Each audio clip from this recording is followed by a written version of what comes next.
कहानी की शुरुआत में हम थियो नाम के एक शैतान लड़के को देखते हैं। वो वीडियो गेम का लालच देकर अक्सर अपना होमवर्क दूसरों से करवाया करता। घर में भी सामने से नहीं, पाइप पे चढ़कर खिड़की से अपने कमरे में घुसता। एक दिन थियो केला खाते हुए छत पर गया और उसने छिलका अचानक नीचे फेंका। तभी एक पोर्टल खुला और केले का छिलका हवा में गायब हो गया। थियो को जब छिलका नीचे गिरने की आवाज नहीं आई तो उसने पीछे मुड़कर देखा। वो कंफ्यूज हो गया और नीचे जाकर चेक किया कि छिलका तो नहीं है यहाँ पे। अब थियो ने अपना रोलर स्केट नीचे फेंका और फिर दोबारा से वही हुआ, वो भी हवा में गायब हो गया। अब थियो की हैरानी और बढ़ गई। उसने एक पत्थर नीचे फेंका और पत्थर भी गायब हो गया। अब वो अपने बड़े भाई ऑस्कर को इस पोर्टल के बारे में बताने गया। उन दोनों के माँ बाप नहीं थे तो अब वो अपनी दादी के साथ रहते थे। खैर इस वक्त ऑस्कर उससे बहुत नाराज था क्योंकि थियो ने उनकी माँ की लिखी हुई कुछ किताबों के पन्ने फाड़कर पेपर रॉकेट बना दिए थे। थियो ने बताने की कोशिश की कि उसे टाइम पोर्टल मिल चुका है, लेकिन ऑस्कर को लगा कि थियो उसका मजाक उड़ा रहा है। दरअसल उनकी माँ अचानक ही कहीं गायब हो गई थी। जहाँ एक तरफ थियो सोचता था कि वो किसी के साथ भाग गई, वहीं ऑस्कर का मानना है कि वो एक काबिल साइंटिस्ट हैं जो कि टाइम पोर्टल्स को ढूंढ रही थी और शायद अब किसी और समय में फंस चुकी हैं। वो उनकी रिसर्च को समझकर अपनी माँ को वापस लाना चाहता था। अब दोनों भाइयों में लड़ाई बढ़ती जा रही थी। इसी बीच दादी ने उन्हें कुछ खाने के लिए बुला लिया। दादी के आगे वो दोनों शांत रहे, लेकिन दादी के जाते ही दोबारा बहस शुरू हो गई। ऑस्कर ने गुस्से में थियो को एक आधी गाली बक दी, जिसके बाद थियो ने गुस्से में ऑस्कर का टर्टल पोर्टल में फेंक दिया। ऑस्कर बेचैन होकर हर जगह अपने प्यारे टर्टल को ढूंढने लगा, जिसके ना मिलने पर ऑस्कर ने हर जगह अपने टर्टल के मिसिंग पोस्टर्स लगाए। ऑस्कर उस टर्टल के बहुत करीब था। वो उससे अलग होकर बस रोता रहता। जल्द ही थियो को अपनी गलती का एहसास हुआ और उसने सब कुछ ठीक करने के लिए पोर्टल में कूदने का सोचा। पोर्टल में कूदते ही थियो भी वहां पहुंच गया जहां सब कुछ पड़ा था जो उसने पोर्टल में फेंका था। टर्टल भी वहीं पर था। थियो टर्टल को लेकर घर चला गया और वापस वहीं रख दिया, जिसके बाद वो चुपचाप सो गया। लेकिन अगली सुबह कुछ बहुत अजीब हुआ। थियो अभी सो ही रहा था, लेकिन ऑस्कर काम के लिए तैयार हो गया। अब ऑस्कर की उम्र काफी बढ़ चुकी थी। थियो दरअसल उस पोर्टल की मदद से 1990 से 2022 में आ गया था। यहाँ ऑस्कर एक फिजिक्स का प्रोफेसर है। जल्द ही ऑस्कर डेविड नाम के एक आदमी की दुकान पर कुछ सामान लेने गया। कुछ देर बाद इस दुकानदार की बेटी एलिना भी वहाँ आ गई। डेविड और एलिना काफी समय से अच्छे दोस्त हैं। डेविड बचपन से एलिना को पसंद करता था, बस कभी कह नहीं पाया। एलिना का डाइवोर्स हो चुका था और अब वो 2 बच्चों की माँ थी, लेकिन ऑस्कर के मन में अब भी उसके लिए प्यार था। एलिना ऑस्कर की यूनिवर्सिटी में ही इंग्लिश प्रोफेसर है। घर पर थियो उठा और ऑस्कर को ढूंढने लगा। उसने टर्टल को उठाया और दादी के पास गया। दादी अब काफी बूढ़ी हो चुकी थी और वो थियो को पहचान नहीं पाई। जब ऑस्कर ने थियो को देखा तो वो चौंक कर बेहोश हो गया। जब ऑस्कर को होश आया तो उसने पूछा कि क्या ये सच में तुम ही हो थियो? थियो भी कंफ्यूज हो गया। उसने ऑस्कर से पूछा कि तुम कौन हो और मेरा नाम कैसे जानते हो? ऑस्कर ने बताया कि मैं तेरा बड़ा भाई हूँ, और कौन? अब थियो ये देखकर हैरान रह गया कि तू एक दिन में इतना बड़ा कैसे हो गया बे? थोड़ी बातचीत के बाद उन्हें समझ आया कि थियो किसी तरह 2022 में पहुंच चुका है। उनकी बात उस वक्त के बारे में हुई जब ऑस्कर थियो पर गुस्सा था मॉम के नोट्स फाड़ने के लिए। थियो ने ऑस्कर को अपनी माँ की वो रेड ड्रेस वाली तस्वीर दिखाई। थियो अब परेशान होकर 1992 में वापस जाना चाहता था, क्योंकि उसे डर था कि अगर लेट हो गया तो दादी उस पर चिल्लाएगी। थियो छत पर गया ताकि वो पोर्टल में वापस कूद पाए, लेकिन जैसे ही उसने पत्थर फेंका वो गायब हुआ ही नहीं। ये वाला पोर्टल तो 2022 में बंद हो गया था। थियो परेशान हो गया कि वो पोर्टल बंद कैसे हो सकता है। इस पर ऑस्कर ने उसे समझाया कि टाइम ट्रैवल इतना सीधा नहीं है। जिस रास्ते तुम यहाँ पर आए हो जरूरी नहीं वो पोर्टल वापस भी जाता हो। अब ऑस्कर ने सोचा कि एक नया पोर्टल ढूंढना पड़ेगा ताकि 2022 से 1990 में वापस जाया जा सके। इस बारे में जानकारी इकट्ठा करते हुए ऑस्कर थियो को अपने सीनियर प्रोफेसर के पास ले गया। उसने बताया कि 2022 में साइंस और टेक्नोलॉजी ने काफी तरक्की कर ली है, लेकिन टाइम पोर्टल जैसी कोई चीज नहीं हो सकती। प्रोफेसर की बात सुनकर दोनों भाई वहां से वापस आ गए। थियो मॉडर्न दुनिया को देखकर काफी हैरान था। उसने ऑस्कर का फोन देखकर पूछा कि ये क्या है। ऑस्कर ने समझाया कि ये एक फोन है, लेकिन पुराने फोन्स की तरह इसमें नंबर घुमाने नहीं पड़ते, ना ही इसमें कोई तार है। ऑस्कर ने थियो को शांत करवाते हुए कहा कि अभी हमें पोर्टल को ढूंढने पर ध्यान देना चाहिए। तुम्हें 1990 में वापस जाना है कि नहीं? तभी थियो ने ऑस्कर को बताया कि मुझे हाथ से लिखी हुई एक लिस्ट मिली थी माँ के पेपर्स में, जब मैं वो रिसर्च वाले पन्ने फाड़कर रॉकेट बना रहा था। मैंने तुम्हें परेशान करने के चक्कर में वो डिक्शनरी में छुपा दी थी, हो सकता है उसमें कुछ मिल जाए। उन दोनों ने दादी से उस डिक्शनरी के बारे में पूछा तो दादी ने बताया कि उसने वो डेविड को दे दी थी। अगले दिन वो सुबह उठे तो ऑस्कर ने बताया कि वो डेविड से मिलने जा रहा है और थियो को चुपचाप घर पर रहने को कहा कि कहीं जाइयो मत। लेकिन थियो चुपचाप घर से बाहर निकलकर एक बड़े से मॉल में पहुंचा। मॉल में गैजेट्स को देखकर थियो एकदम हैरान हो गया। खास तौर पर उसने वीआर हेडसेट को इस्तेमाल करते हुए गलती से उसे तोड़ दिया। फिर ऑस्कर को वहां बुलाया गया जिसे सारे नुकसान की भरपाई करनी पड़ी। ऑस्कर ने थियो को बात न सुनने के लिए डांटा और फिर वो दोनों डेविड के डिपार्टमेंटल स्टोर में गए वो डिक्शनरी ढूंढने के लिए। डेविड ने बताया कि उसने डिक्शनरी घर पर रखी है। तभी वहां एलिना आई। थियो बहुत हैरान है कि एलिना बड़ी होकर इतनी खूबसूरत कैसे हो गई। तभी एलिना ने पूछा कि ये बच्चा कौन है, इसे मेरा नाम कैसे पता। इस पर ऑस्कर ने झूठ कह दिया कि ये मेरे कजन का बेटा है। ऑस्कर ने किसी तरह बात बदली और फिर एलिना ने दोनों को अपने घर में बुलाया जहाँ उसका बेटा बेटी वीडियो गेम खेलने में बिजी थे। थियो इन वीडियो गेम्स को देखकर बहुत इम्प्रेस हो गया और एलिना के बेटे जेन के साथ खेलने लगा। ऑस्कर को वो लिस्ट डिक्शनरी में मिल गई तो उसने थियो से कहा कि अब घर चलने का वक्त हो गया है। लेकिन थियो को वीडियो गेम खेलने में इतना मजा आ रहा था तो एलिना ने कहा कि थोड़ी देर खेलने दो इसे, मैं इसे खुद तुम्हारे घर छोड़ने आ जाऊंगी। लेकिन खेलते हुए एलिना के बच्चों ने थियो का मजाक उड़ाना शुरू कर दिया क्योंकि उसे आज के वीडियो गेम्स का कोई आइडिया ही नहीं था। ये लोग तो टाइम भी एलेक्सा से पूछते हैं।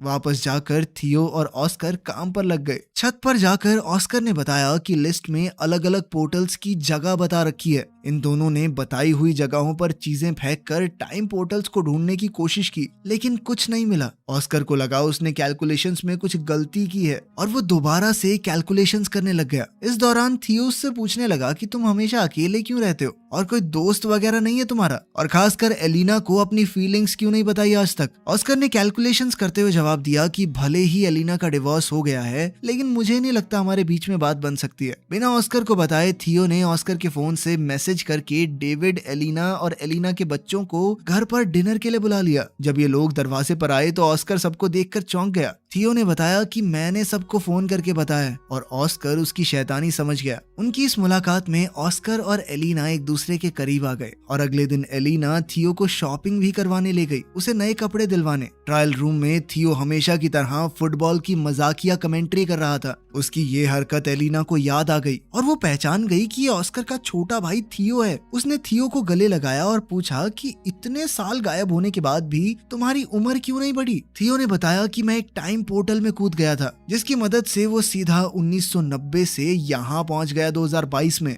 एलिना को विश्वास तो नहीं हो रहा था लेकिन उसके सामने जीता जागता सबूत था। एलिना ने कंफर्म करने के लिए ऑस्कर से पूछा। ऑस्कर ने पत्थर को छत से नीचे फेंका और इस बार पत्थर उछलकर ऊपर आ गया जिससे पता चला कि टाइम पोर्टल वहां है। ऑस्कर ने समझाया कि टाइम पोर्टल 3 तरह के होते हैं। पहली तरह के पोर्टल से सीधा ट्रैवल किया जा सकता है एक समय से दूसरे समय में। दूसरी जगह का पोर्टल पता नहीं आपको कहाँ ले जाकर पटक दे। और तीसरी तरह का पोर्टल बहुत खतरनाक होता है क्योंकि वहां से बाहर नहीं निकला जा सकता। थियो पहली तरह के पोर्टल का इस्तेमाल करके 2022 में पहुंचा है और अब उन्हें सही पोर्टल ढूंढना होगा जिससे थियो को वापस 1990 में भेजा जा सके। अब इन लोगों ने रोजाना रिसर्च करना शुरू कर दिया और एलिना का रोज वहां आना ऑस्कर को अच्छा लगने लगा। वो अकेले में खुशी से नाचने लगा। अब दोनों ने मिलकर सही पोर्टल ढूंढना शुरू किया। एलिना थियो को वापस 1990 में भेजकर कुछ ज्यादा खुश नहीं थी क्योंकि बीते हुए कल को बदलने से शायद उनका फ्यूचर भी बदल जाए। हो सकता है उसके बच्चे कभी पैदा ही ना हो।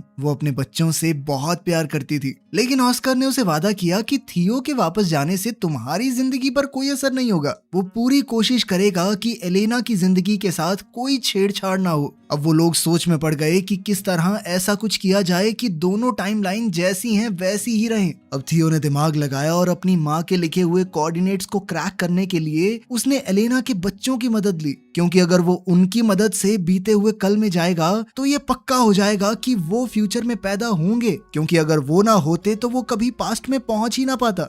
अब तीनों ने मैप का इस्तेमाल करके एक बीच का रास्ता ढूंढा जो थियो के हिसाब से एक टाइम पोर्टल है। उसकी मदद से वो 1990 में वापस जा सकता है। एक्साइटेड होकर थियो ने बीच के पानी में छलांग लगा दी और ना चाहते हुए भी ब्रेंडा और नेथन को उसके साथ कूदना पड़ा। किनारे पर पहुंचते ही वो सब हैरान रह गए क्योंकि वो शहर जहां से वो आए थे वहां अब सिर्फ पहाड़ थे, जिससे ये पता चला कि अभी वहां पर शहर बसा ही नहीं है। मतलब वो पास्ट में तो पहुंच चुके थे, लेकिन बदकिस्मती से 1990 की बजाय ये लोग और भी पीछे 1949 में आ चुके हैं। अब एक अनजान जगह पर फंसे हुए वो तीनों ये समझने की कोशिश कर रहे थे कि आखिर उनके साथ हुआ क्या। दरअसल इन तीनों ने दूसरी तरह के पोर्टल का इस्तेमाल किया था जो उन्हें किसी भी रैंडम समय में पहुंचा देता है।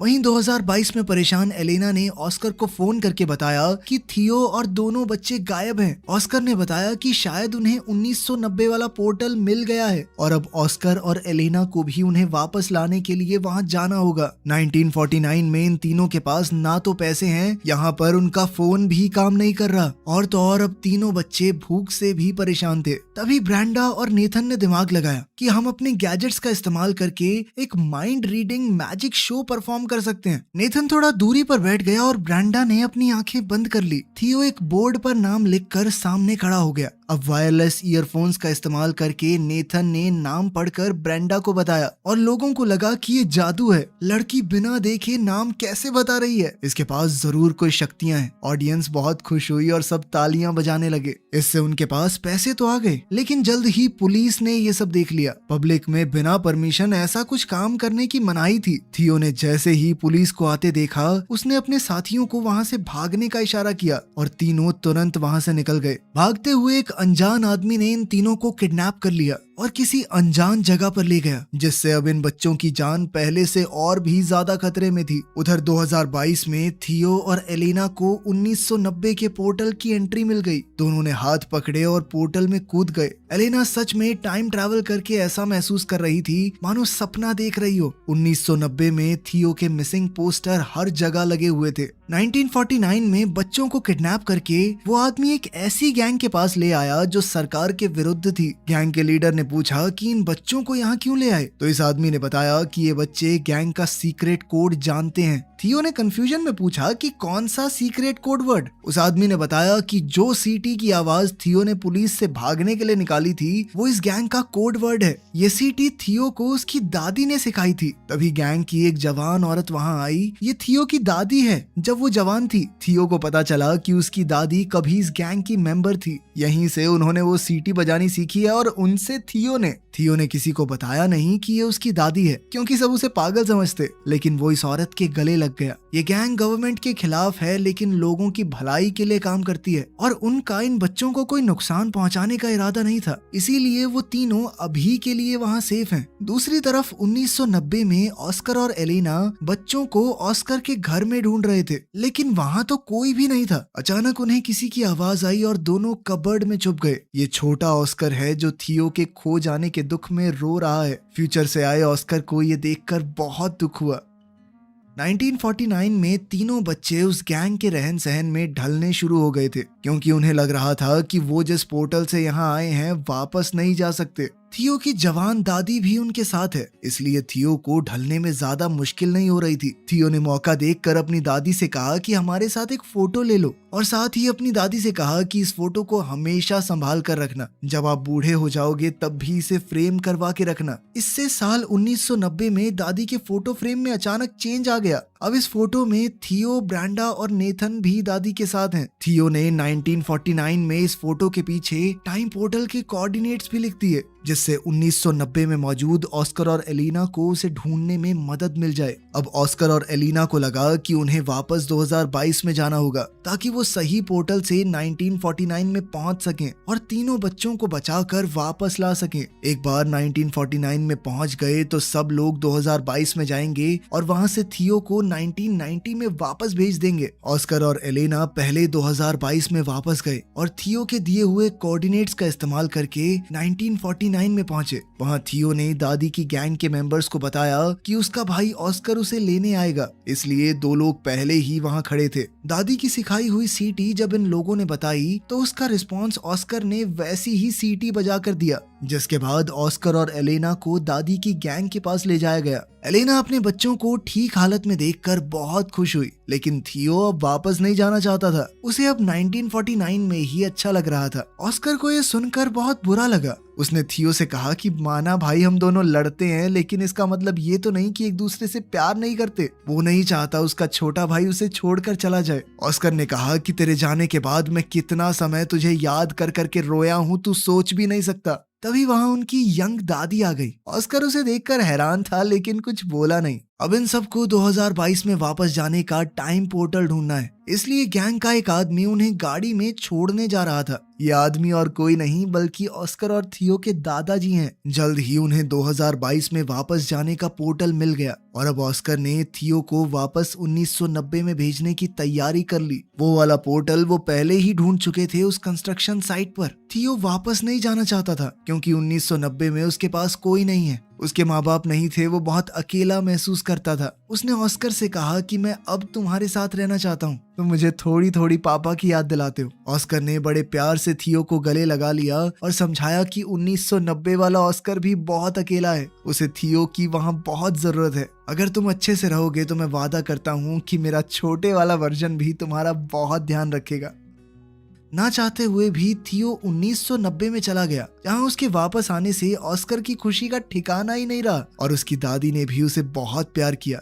जब थियो से पूछा गया कि वो कहाँ था, तो उसने दादी को एक झूठी कहानी सुना दी कि उसे एक गैंग ने किडनैप कर लिया था। थियो के जाने से परेशान और कंफ्यूज्ड अब ऑस्कर भी इस बात पर भरोसा करने लगा कि शायद उनकी माँ सच में उन्हें छोड़कर चली गई है, और फ्रस्ट्रेट होकर माँ की किताबों को उसने फेंकना शुरू कर दिया। लेकिन थियो ने वहाँ आकर अपने टाइम ट्रैवल की पूरी कहानी ऑस्कर को बताई। उसने ऑस्कर को 2022 का फोन भी दिखाया। ऑस्कर को उसकी कहानी पर पूरा भरोसा तो नहीं हुआ, लेकिन फोन देखने के बाद वो उसकी बात को झुकला भी नहीं पाया। दोनों भाइयों ने अब कभी भी टाइम पोर्टल का इस्तेमाल ना करने का फैसला किया और वर्तमान समय में खुश रहने का वादा भी। अब 2022 में दोनों भाई एक साथ हैं और जैसे ही घर की घंटी बजी, थियो ने ऑस्कर का मजाक उड़ाते हुए कहा कि तुम्हारी गर्लफ्रेंड एलेना आई होगी। थियो ने ऑस्कर से कहा कि अब तो अपने मन की बात बता दे उसे, डाइवोर्स भी हो गया उसका। थियो ने जानबूझकर ऑस्कर को पहले ये सब नहीं कहा, क्योंकि अगर वो ऐसा कर देता तो एलिना के बच्चे कभी पैदा ही ना होते और एलिना की जिंदगी पूरी तरह बदल जाती, जो उसने वादा किया था कि वो नहीं बदलेगा। लेकिन अब बिल्कुल सही वक्त था, बच्चे भी पैदा हो चुके, डाइवोर्स भी हो गया।